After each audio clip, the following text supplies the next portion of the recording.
Καλησπέρα σε όλους. Μαζί με Χρύσα Κωνσταντινίδου στο δρόμο για αρκετά ραντεβού σήμερα και meeting. Μία ερώτηση από μένα για σένα με πολύ αγάπη.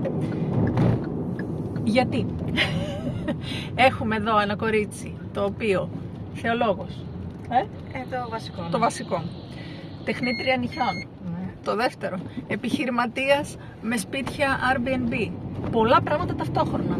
Γιατί Ελερία εσένα? Με τρεις λέξεις. Με τρεις λέξεις.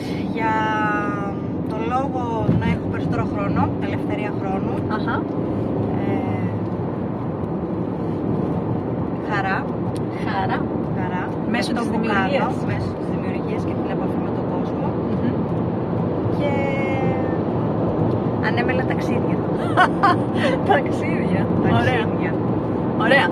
Ευχαριστούμε πολύ. Bye bye.